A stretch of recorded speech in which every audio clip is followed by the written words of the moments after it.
Hello. মা কি অবস্থা? শাশা রান্না করছে? হ্যাঁ, সকাল থেকে রান্না করছে। ইস মা, ছোটবেলায় যে কেন আমাকে নাচ শেখাওনি? কেন, নাচ শিখে আবার কি হবে? আমার তো এখন নাচতে ইচ্ছা করছে। তাতা থুই থুই তাতা থুই থুই তাতা থুই থুই তা ধিন না ধিন তা ধিন না ধিন। আহারে, 1 মিনিটের জন্য যে কেন আমি ময়ূর হতে পারলাম না? তাহলে আমি পেখম তুলে নাচতাম।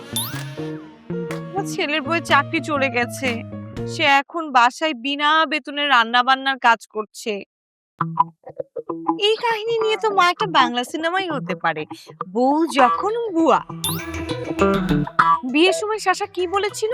সে চাকরি করবে, সে রান্না করতে পারবে না। ওই বেটি, এখন তো চাকরি গেল কই? কর, চাকরি কর তুই। এখন তো তোর চাকরি নাই, এখন তুই বিনা বেতনে রান্না বান্না করবি। এতদিন খুব আরাম করে আমার বাপের বাড়ি ভাত গিলেছিস, এখন কাজ করে খা। মা, আমি ক্যামেরা নিয়ে আসছি। কেন, ক্যামেরা দিয়ে আবার কি করবি?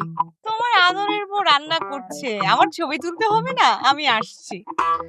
বস, মুডে আছেন মনে হইতাছে। হাঁটু নাকি? তুই নাচতে পারিস? ও মা, কি কর? মৌসুমী, শাবনূর, পূর্ণিমা ও সবার মতো নাচতে পারি। ঠিক আছে, তাহলে তুই গানের সাথে নাচ কর তো। আকাশেতে লক্ষ তারা সাদে কিন্তু একটা রে ইয়া ইয়া।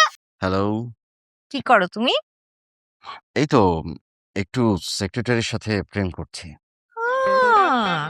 প্রেম করছো না? আচ্ছা দাঁড়াও, আমি আসছি। আচ্ছা, তুমি কি করছো? কিছু না, ছুটি কাটাচ্ছি। শাশা রান্না করছি। যা, ওই শাশা কি আয়নানের সাথে কথা বলে? না, আর বলে লাভ আছে? শাশা যে চাপা স্বভাবের মেয়ে, ও তো কোনো কিছুই শেয়ার করতে চায় না।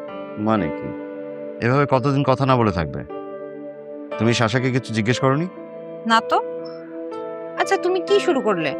আমি তোমাকে কল দিয়েছি একটু রোমান্টিক আলাপ করার জন্য, আর তুমি নাকি ওদেরকে নিয়ে পড়ে আছো। তো তুমি রোমান্টিক কথা বলার জন্য ফোন দিয়েছো? হ্যাঁ।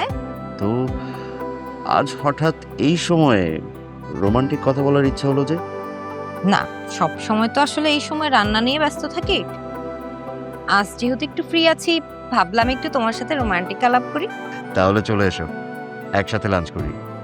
সত্যি চলে আসবো? হ্যাঁ, অফিসে। সত্যি সত্যি? হুম। সত্যি? না না, অফিসে কি কেউ সত্যি সত্যি আসে? তুমি মিথ্যা মিথ্যেই এসো। যাও তো, আমি তোমার অফিসে আসলে তোমার প্রবলেম হবে না? তোমার জন্য না হয় আমার কাজের একটু প্রবলেম হলো, ক্ষতি কি?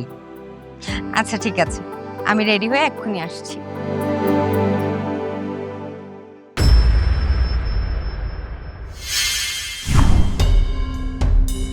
মকবুল, জি স্যার। তুমি এই অফিসের কে? Sir manager. তোমাকে ম্যানেজ করে 6 ড্রাম নারকেল তেল চুরি করে নিয়ে গেল। স্যার, ওরা আমাকে কিছু বলেনি। এই চুরি সম্বন্ধে স্যার আমি কিছুই জানি না। তুমি এই অফিসের ম্যানেজার, বেতন পাও না? জি স্যার।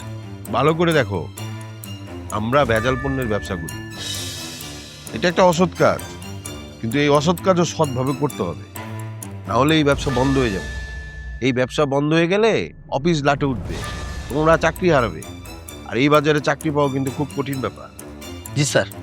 শোনো, আমার মনে হয় কি, অফিসের বাইরের লোকের হাত আছে, অফিসের ভেতরের লোকেরও হাত আছে। এভাবে যদি চুরি করা শুরু হয়, চুরি বন্ধ যদি না করো, তাহলে চুরি হতেই থাকবে। শোনো, আমি কিন্তু পুলিশকে জানাবো, আর পুলিশকে জানালে তোমার নামও কিন্তু বাদ যাবে না। স্যার, আমি এক্ষুনি যাচ্ছি চোর ধরতে। দাঁড়াও, আঙ্গুলটা ব্যাকে করে যাও, সোজা আঙ্গুলে ঘি উঠে না।